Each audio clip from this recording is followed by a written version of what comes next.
سلام پاکستان، میں ہوں افتخار فردوس اور آپ دیکھ رہے ہیں بارڈر ٹاکس۔ ناظرین، پچھلے چند دنوں سے پاکستان کے سوشل میڈیا اور مین اسٹریم میڈیا کے اندر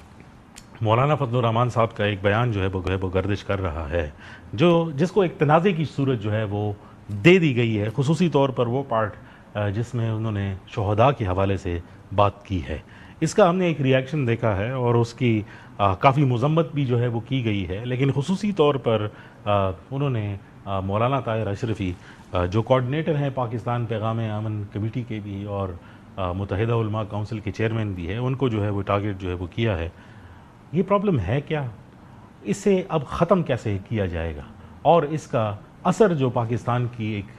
سیکیورٹی انوائرمنٹ ہے اس پر جو ہے وہ کیا پڑ رہا ہے؟ آج ہمیں جوائن کیا ہے طاہر اشرف سے، ان سے خود پوچھتے ہیں کہ کیا ہو رہا ہے۔ بہت شکریہ علامہ صاحب ٹائم دینے کے لیے۔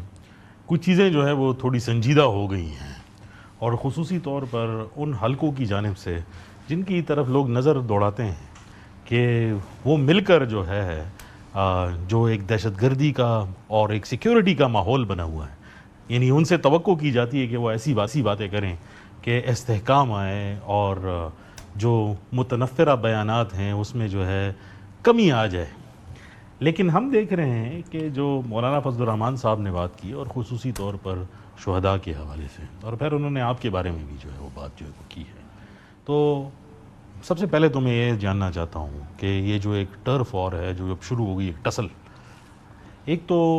وہ آپ کو کیا وجہ نظر آتی ہے؟ کیونکہ ہمارے لیے بہت عجیب ہے اس قسم کی بات جو ہے وہ سننا، اور اس پائے کے عالم سے جو ایک پولیٹیکل لیگیسی کو لے کے جو ہے وہ چلتے ہیں۔ بسم اللہ الرحمن الرحیم، نحمدہ ونصلی ونسلم علی رسولہ الکریم۔ میں یہ سمجھتا ہوں کہ قصور میں تو ممکن ہے مولانا نے کوئی جذبات میں یا غصے میں، لیکن پھر اس کے بعد جو دوبارہ بات کی اور اس میں شہداء کارگل کی بات کی، جو میرا خیال ہے کہ کافی ساری حقائق کے برخلاف تھی، اور آپ ماشاءاللہ عالمی دنیا جنگوں کو کور کرتے ہیں۔ جب جنگ ہو رہی ہوتی ہے تو اس میں پہلی بات تو یہ ہے، یہ مجاہدین اور دوسری طرف انڈین آرمی تھی، حرب کے اپنے اصول ہوتے ہیں۔ ہاں، اور اس میں سیز فائر کے بعد ہی آپ اپنے قیدی بھی اور لاشیں بھی وصول کرتے ہیں۔ یہ کوئی میں کوئی نئی بات نہیں بتا رہا یا نئی بات نہیں ہے، تاریخ چھپی ہوئی ہے اس میں۔ اور پاکستانی قوم تو اور ہماری فوج تو اپنے شہداء کے لیے بہت، یعنی ٹائم کم ہے، بڑی مثالیں دی جا سکتی ہیں۔ آپ کو یاد ہوگا سیاچین کا ایک تودہ گرا تھا تو جنرل کیانی نے کہا تھا ہمیں سارا سیاچین کھودنا پڑا، لیکن ہم اپنے، اور وہ یہ تاریخ نے دیکھا کہ یہ ہوا۔ مولانا صاحب میرا خیال ہے کہ وہ بڑے محترم ہیں، اور اگر انہوں نے تو آدھی بات بتا کے، آدھا سچ بتا کے کوشش کی کہ مجھے متون قرار دے دیں، اگر میں نے پورا سچ بول دیا تو میرا خیال ہے اس سے حقیقت ساری دنیا کو پتہ چل جائے گی۔ لیکن میں سمجھتا ہوں کہ